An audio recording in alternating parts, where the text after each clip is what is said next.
Hello, it's Big Cheds. I am back with another chapter of My Battles with Cancer, a patient and caregiver's candid memoir. This is my story of fighting cancer, um, taking care of my mom when she had cancer, and then mourning her after she passed. And I've published a book on Amazon along with my other titles, Trading Quotes and Trading Wisdom. This one I want to be free, and I'm publishing it one chapter at a time. We are getting close to the end of the book. It's been a big project for me. We are at perspective, and we just finished up the aftermath and the source of the life. So let's get right to it. We're going to go to perspective. Hope everybody's enjoying it, and I really appreciate you being here. So, perspective. For the next few weeks, I tried my best to return to a normal routine, and that meant diving back into work, spending time with friends, and keeping up with my hobbies. After a while, I found that despite the tragedy of losing mom, there were still many good things going on in my life that provided a strong surface level happiness. However, there was nowhere near enough to balance out the deep underlying sadness that I was marinating in. It was too soon to know what it all meant.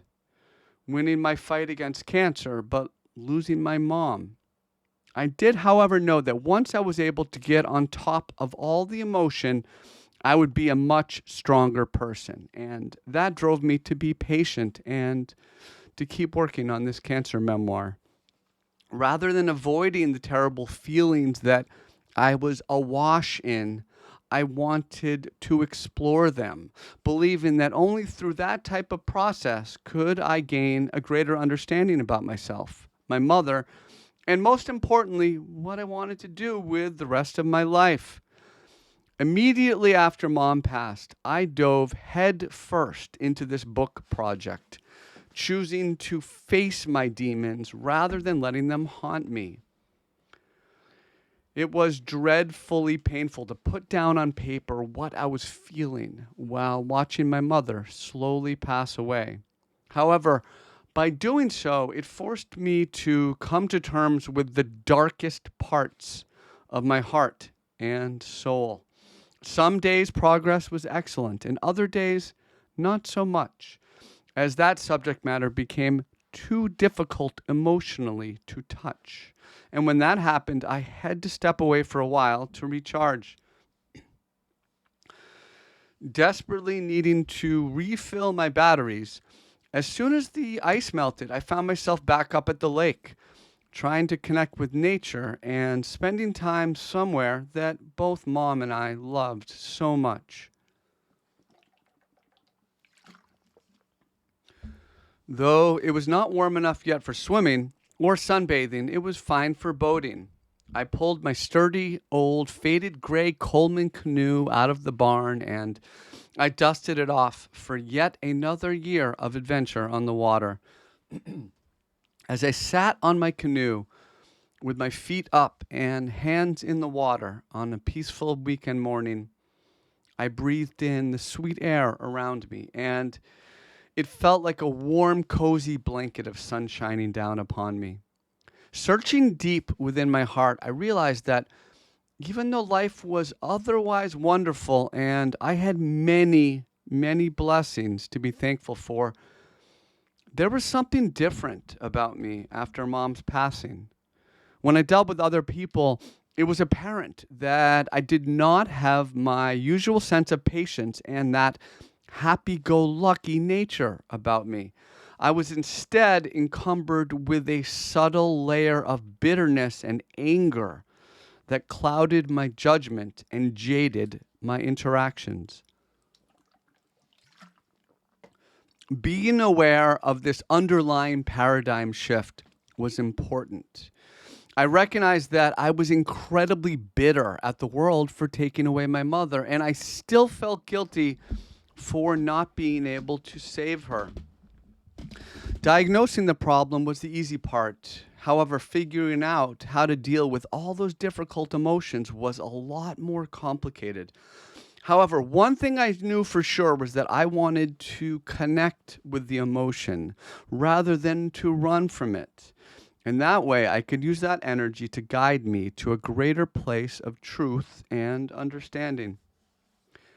As I explored that small lake cabin that we would often rent out over the years, I searched for Mom's spirit everywhere, hoping to feel her with me in one form or another.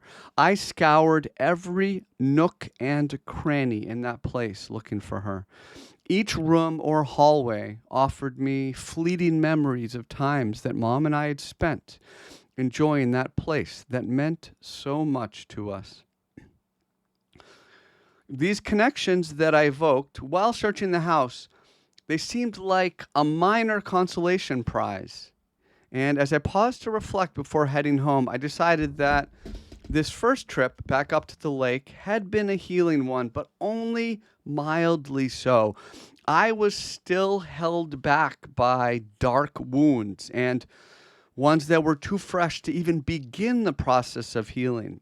Only time would tell if that might change. 2 weeks after that lake trip, it was time to head back to the hospital for a 3-month follow-up appointment.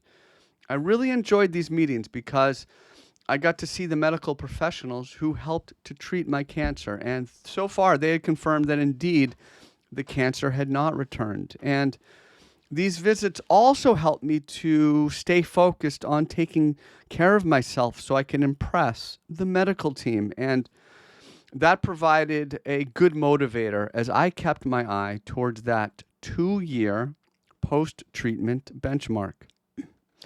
This particular meeting was with a nurse practitioner who was the main assistant to my medical oncologist. And after the normal checkup process, we spent the rest of the time talking about Mom and how I was trying to handle her loss. Not even handling, but how I was trying to handle her loss. This kind and gentle woman showed a great deal of compassion and concern for my emotional well-being.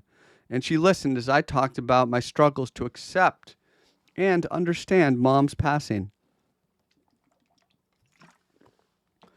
Just before saying goodbye, I asked this nurse practitioner about the 2-year milestone that the oncologist had mentioned. I wanted to know if that countdown started after my chemotherapy sessions ended or after the radiation treatments ended. I was hoping that it was the former, so I would be even closer to reaching that really important mark, that milestone. And to my disappointment, she let me know that the countdown started after my last radiation session. As I drove home that day, I reflected on what was a good visit, and though I was disappointed that I had to wait a little bit longer to hit that 2-year mark, I knew that I was on the right track and I still felt pretty good about my progress. With the weather getting a little bit warmer, I continued in earnest my efforts to clean the yard and to prepare the dirt in my garden for another fun year of planting and harvesting. However, this time around, I found the task to be much more emotional than I had originally anticipated, as the simple action of turning over soil reminded me of Mom and almost brought me to tears. All throughout my youth, I watched Mom work in the garden and take care of the yard, and so I too developed a green thumb, and I'm grateful to her for that. Our mutual love of gardening blossomed in the last 5 or 6 years as I started to take the hobby more seriously. And during that time, we shared so many moments enjoying each other's gardens and comparing notes, so to speak. All the various garden projects I had set up required frequent watering, so I had to pull a favor with my neighbor to cover for me for some upcoming travels that I had planned.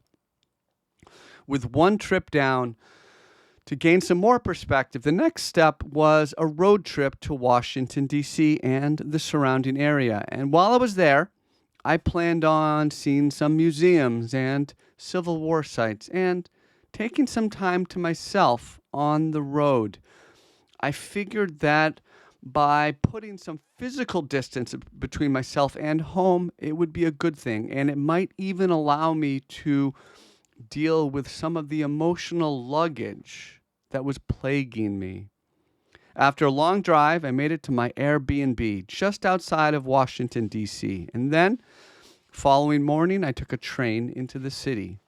I found that train ride to be stimulating as I got some serious people watching done, which I always enjoy. Once I left the train station, I slowly walked around, passing the Supreme Court on my way to the Capitol grounds. I smiled with my body as I felt some good energy with the sun shining down upon me that beautiful day. Since Mom couldn't be with me, I thought that I might stop and work on this book when I found a peaceful spot. And in that sense, she could enjoy the quiet time too.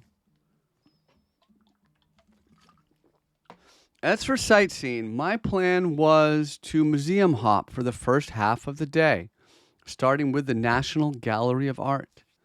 Foregoing a guided tour, I decided to walk around and to let my senses guide me, scampering about from room to room. Along the way, I encountered many amazing artifacts, paintings, and sculptures, and I thought a lot about how nice it would have been to bring Mom along to see those things. It's often only after someone has passed that you think about them in that way, and I know we would have had a great time museum hopping together. I also thought about the wonderful contributions to humanity that these artists have made, and that led me to ponder the meaning of life and what we leave behind us after we go. These were big questions swirling through my mind, suggesting that I had perhaps indeed started to gain some of that perspective that the social worker asked me about. Continuing on, by the middle of the afternoon, I'd scouted out the National Gallery of Art, the Air and Space Museum, the National History Museum, and the American History Museums. After all that walking and sightseeing, I was incredibly hungry, so I stopped for lunch, and then I returned to the National Mall to continue my adventure. After walking around and people watching for a while and nature watching, I stumbled upon a peaceful oasis away from the busyness of the city that surrounded me.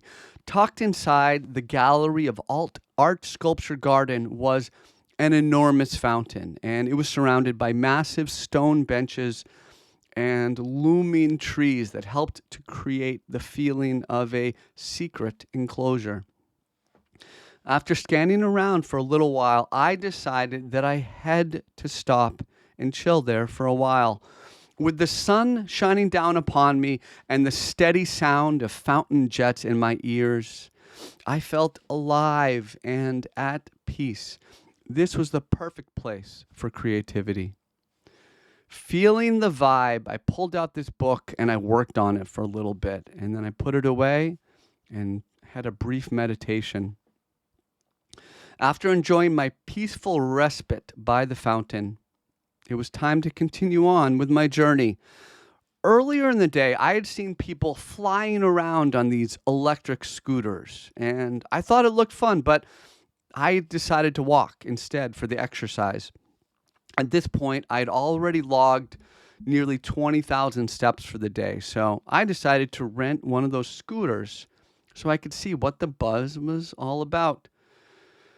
After a few moments of imprecise riding, I got the hang of it, and soon enough I was zipping around and moving so fast that my hat nearly blew off my head. As I whisked around, the air blowing against my face felt wonderful, and the sun shining down upon me that day was a great blessing.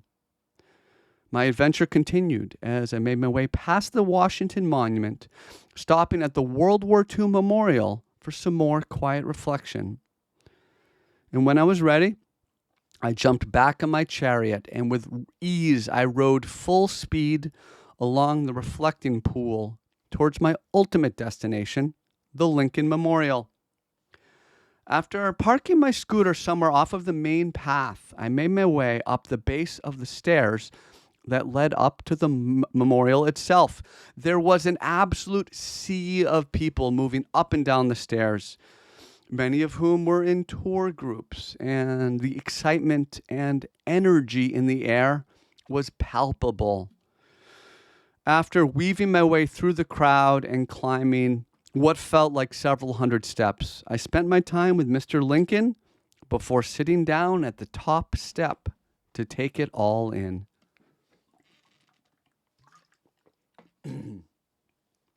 From that vantage point, I could see far away on this clear summer day.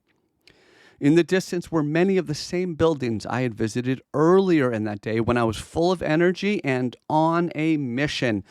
Now I was on a different mission, reflecting upon the many things I'd seen that day and enjoying a special moment of harmony and communion with nature. It was a great place to work in this book, so I pulled it out and I labored until the sun started to set, which I took as a cue to head back home. The following morning, I packed up my things and I left early, and on my way back home, I decided to stop and spend time at one of my favorite places to visit, Gettysburg, Pennsylvania. Gettysburg has always had special meaning to me. As a child, my dad took us there for vacation, and it really made an impression. As I grew older, I became interested in history, and I spent a good deal of time learning about the town and that 3-day battle back in 1863 that changed the course of the Civil War. Nestled inside of what seemed like the middle of nowhere was this cool old town filled with small shops, funky museums, and beautiful monuments everywhere, complemented by sprawling fields and colonial wood walls. My plan was to park near Little Round Top and to walk around for a while, taking pictures and working on this book when the mood struck me. As I parked my car, I noticed a shabby-looking black truck near the other end of the parking lot, and it had a sign in the back window that read, "Ghost Hunters." About 10 yards away from the truck stood 2 men, and they seemed friendly enough, so I approached them to strike up a conversation. The younger of the 2 gentlemen was more talkative, and he had a haphazardly trimmed goatee, brown glasses, and he was wearing a wrinkled polo shirt. This fella explained that the older man was his dad, a weathered-looking guy in his late 50s, with messy hair and a pleasant smile. The son was the spitting image of the father and clearly had followed in his footsteps with the ghost hunting hobby.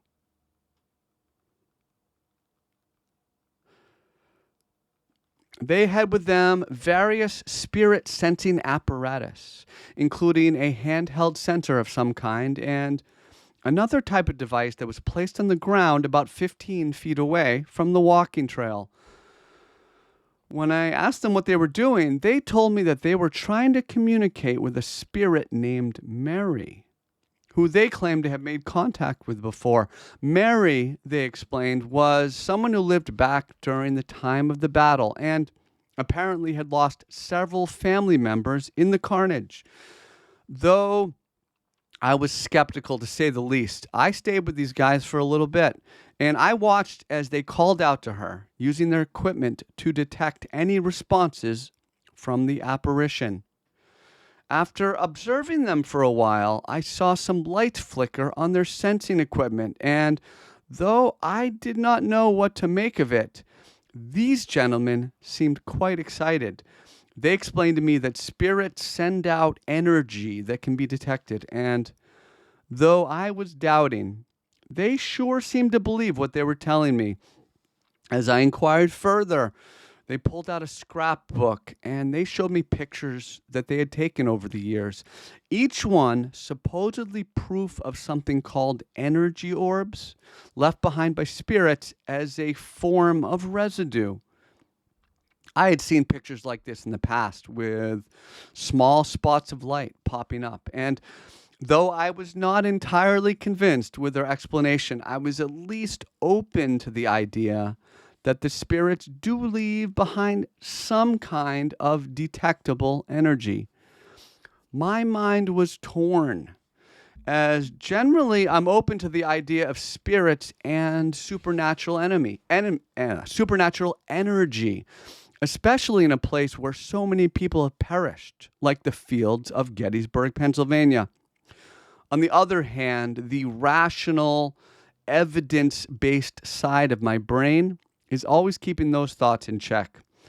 Regardless, I've always felt some kind of peaceful energy during my visits there, and perhaps it was indeed the spirits of those who died that I was feeling.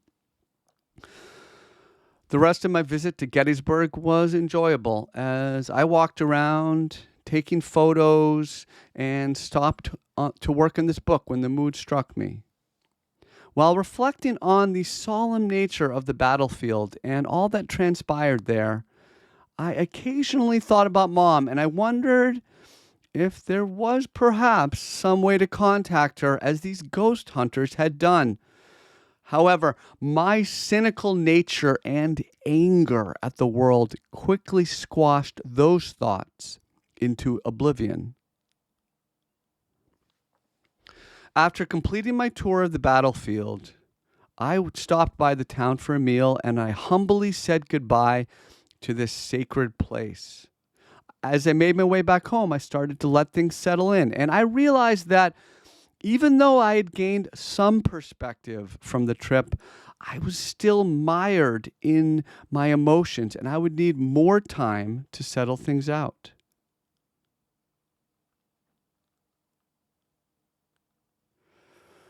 My dad's birthday was just 2 days away, so after taking some time to decompress from my road trip, we packed up the car again and we drove up north. I hadn't seen him since Mom's funeral, so I looked forward to spending time with him and telling him about my road trip, most especially my time in Gettysburg. The party was a success, and it was great to see Dad. And I thought a lot about how I should be spending more time with him, not just because Mom was gone, but also in light of his age. With this latest birthday, he had now lived twice as long as I had. It was interesting to think that for every moment so far in my life and all the things I had seen and all the people I had met, he had done so not just once, but twice. The party was organized by my stepmother, and she did a great job. There were fun activities to play, and most especially a trivia game where we were broken up into 4 teams. My aunt was there as well, and it was a pure joy to have her there because I normally see her once every 5 years or so. And it was also great because she got to tell us stories about Dad growing up. It was fun to think of him as a child and then to reflect on his life now as an old man, surrounded by his children, grandchildren, and other family members. This was the measure of the man, the life he had lived, and we were all, in some ways, a testament to his good works. It was a pleasure to be celebrating him the same way we had celebrated Mom just a few months earlier, except he was still with us.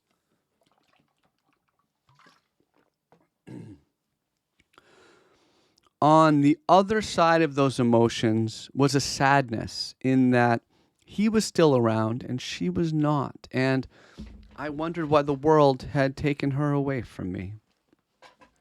After visiting my wife's friends for a little bit, we returned home and I resumed my work on the garden and cleaning up around the house. From mourning Mom and examining my life, one conclusion I had firmly come to was that life was not about items or things, but rather friends, family, and the experiences we have with one another along the way. I spent a great deal of time and energy going through every box, closet, and cabinet and asking myself, do I really need this? Each time I dropped off items at the donation center or had a junk crew show up to haul away useless stuff, I felt cleaner, lighter, and as if I was moving my life in the right direction.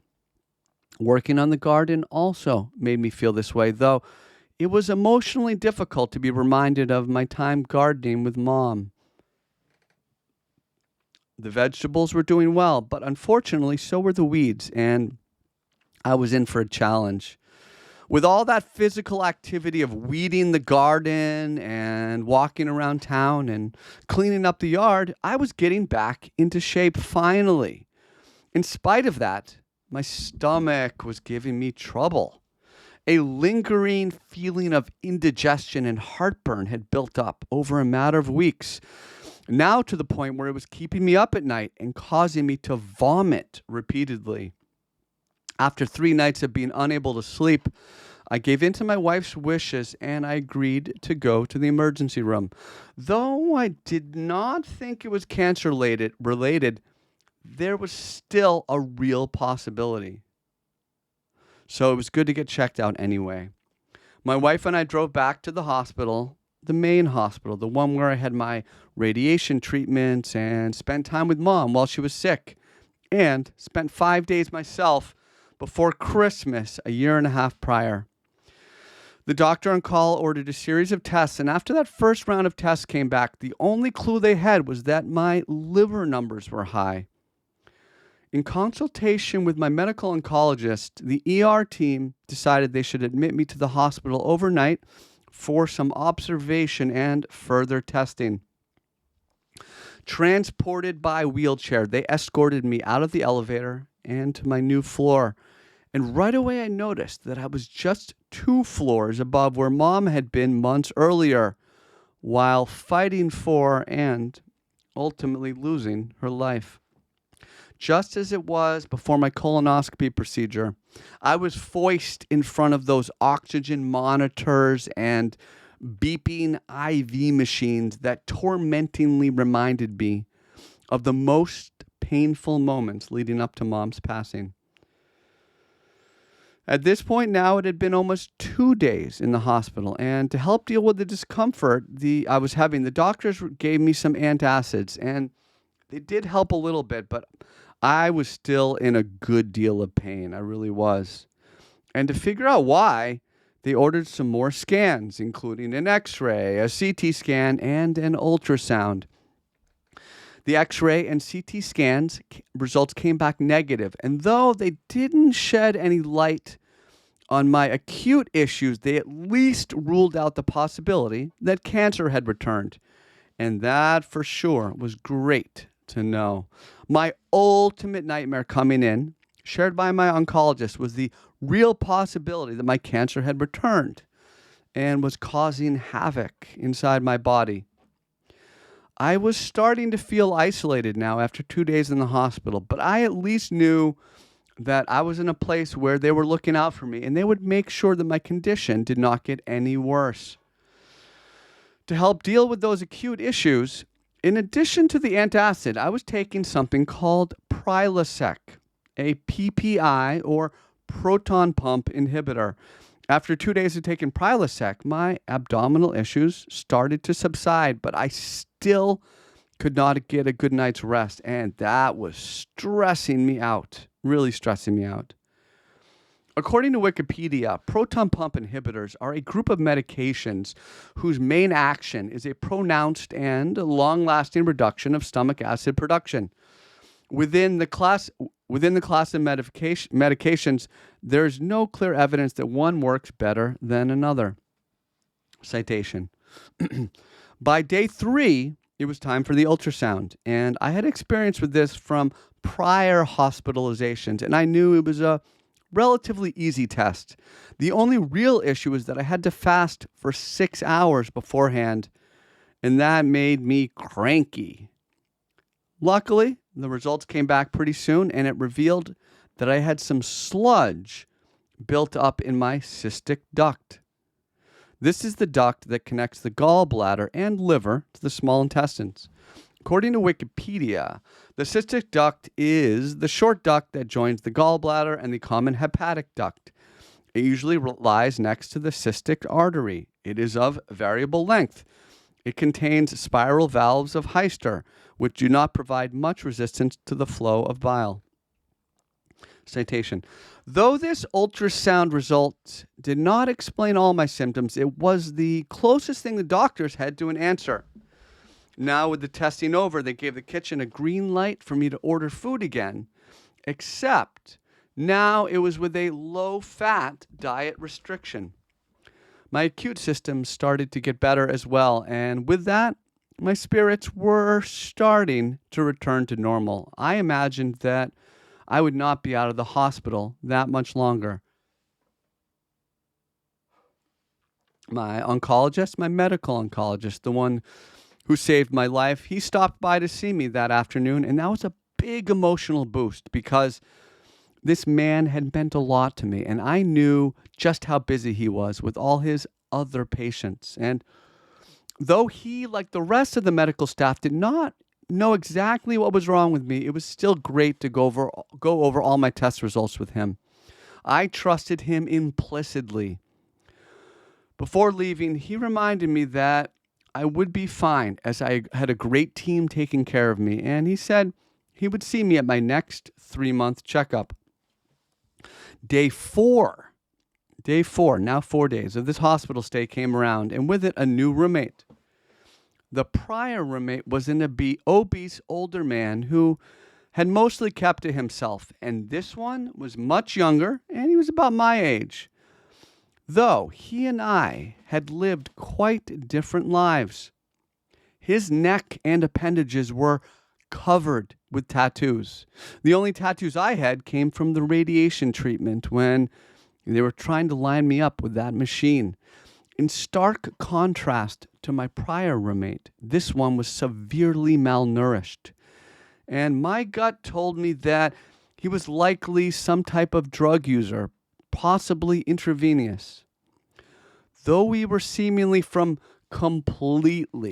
absolutely different worlds, I was wearing a Boston Celtics sweatshirt, and he had a Boston Red Sox ball cap on. So we bonded immediately over our love of sports. Though we were both fans of the same teams and sharing a hospital room, our lives had taken starkly different paths to bring us there.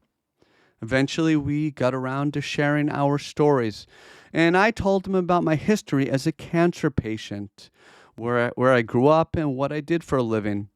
In response, he told me about his life and how he had spent the last 20 years in and out of prison for drug offenses. I, on the other hand, had never used any hard drugs or spent any time in jail, much less ever been arrested. I also had a stable job and a place to live. He, on the other hand, had no job and admitted to stealing so he could buy food and clothes. He told me that he was homeless, often staying in a tent behind the sports stadium. Over the course of the day, we talked off and on, and he was quite open and honest with me, expressing that he wanted to find a way to stay clean and to live a better life. I kept thinking about the contrast between us, how lucky I had been in my life, and especially all the second chances I had been given after making poor choices. I wonder what might have happened to his life if he had been afforded the same. His state of malnutrition was clearly an issue to me, even as a layman, so it was fun to watch him devour a cheeseburger, a bowl of soup, and a turkey club from room service. Thankfully, I have never had to experience food insecurity. For this man, it was likely an everyday affair. By day 5, my symptoms were stable and my liver numbers had almost returned to normal, so the hospital was getting ready to send me home. This was a good opportunity to stop and to reflect on everything that had happened and to refocus myself for life once I went home. After nearly 5 days in the hospital and a ton of testing, they were still not sure exactly what was wrong with me, other than finding the gallbladder sludge. For the moment, they wanted me to stay with the Prilosec and to keep taking antacids when I was having discomfort. And though they had not solved the mystery, after all that testing, I had a great baseline of information on my organs, and I knew that they were functioning normally. Most importantly, I knew that the cancer had not come back. Beyond all the medical jargon, I decided that things could have been a lot worse and that I should pay closer attention to my health going forward. I also realized that I was going to miss some of the social interaction I had at the hospital.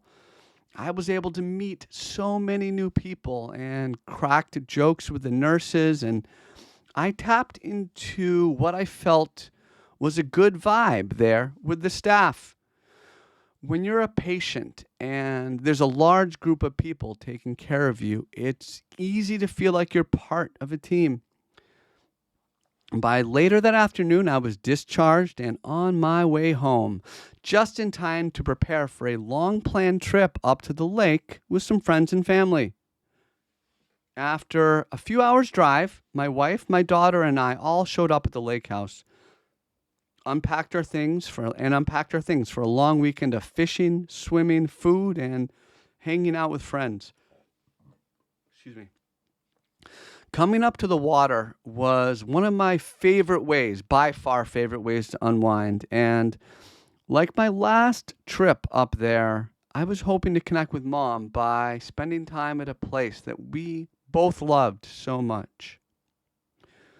2 days into the trip, I received a call from my sister, and she provided me with an update on Mom's house, the place that I grew up and loved so much.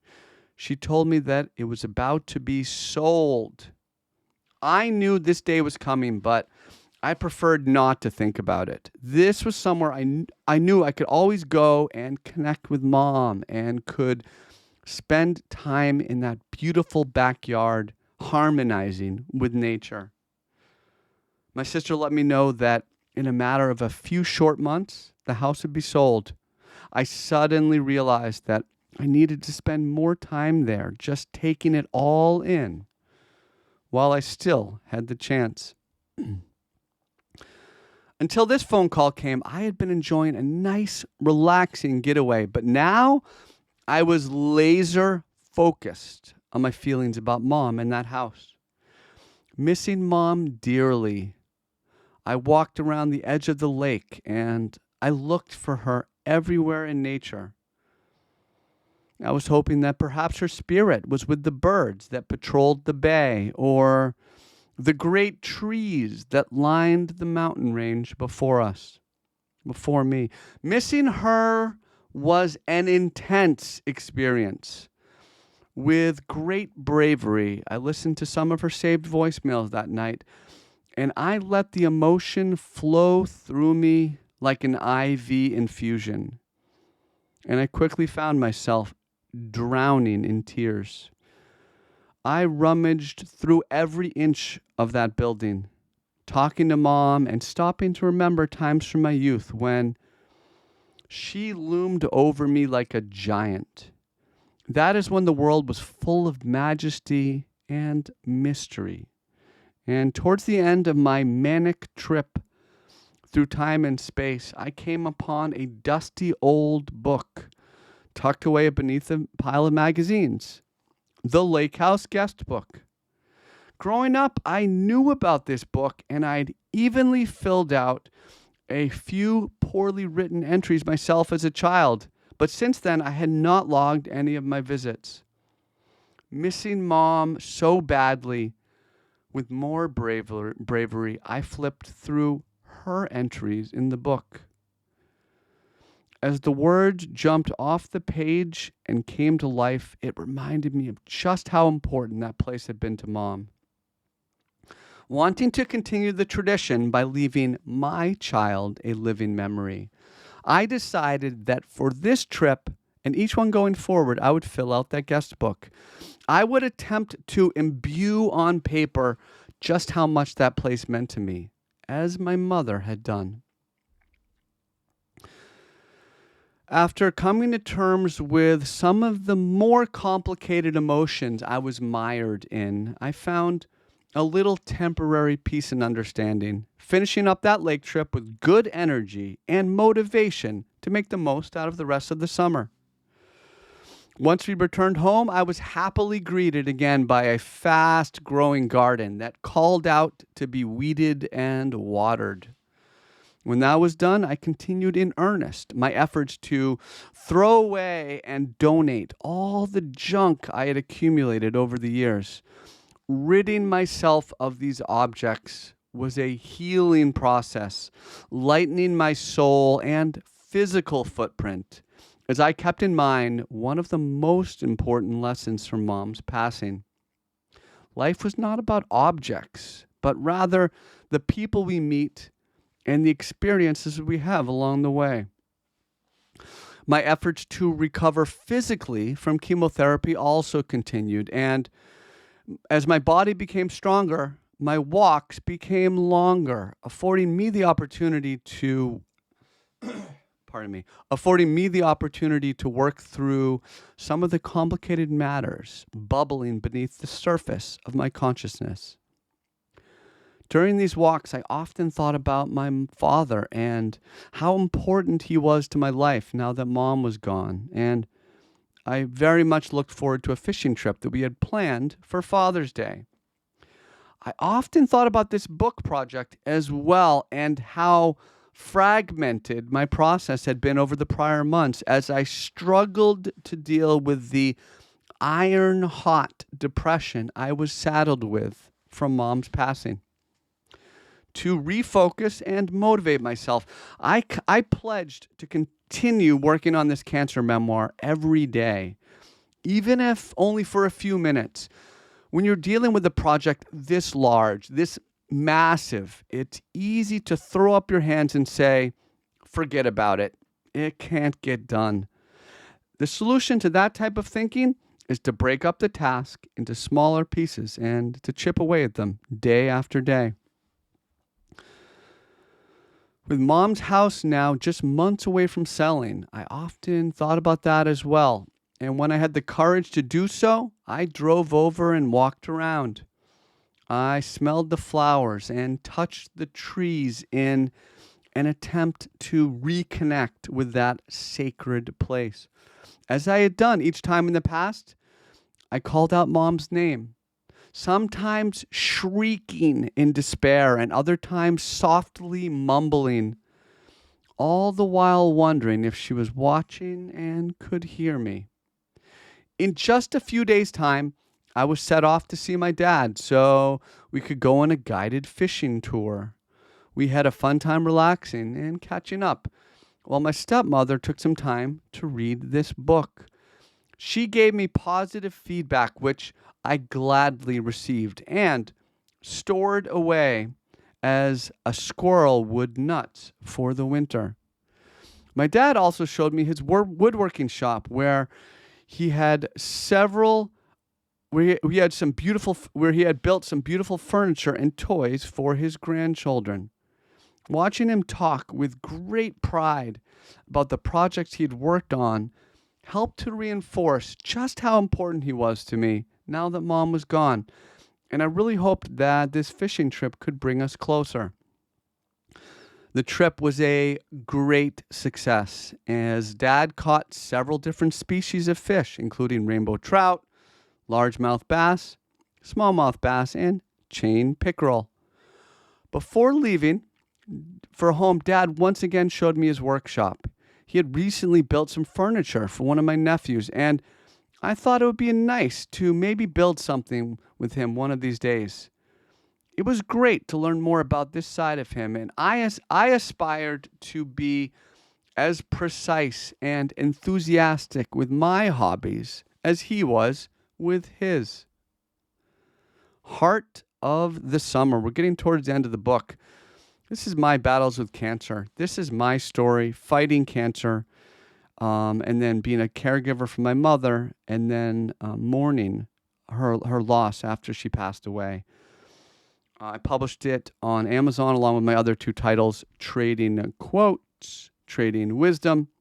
This one, I'm doing the whole thing for free because really the main reason I wrote the book was to help other people who are going through this kind of thing.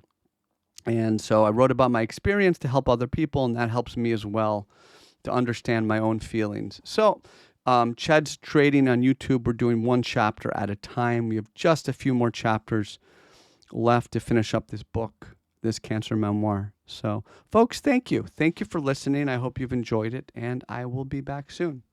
Take care.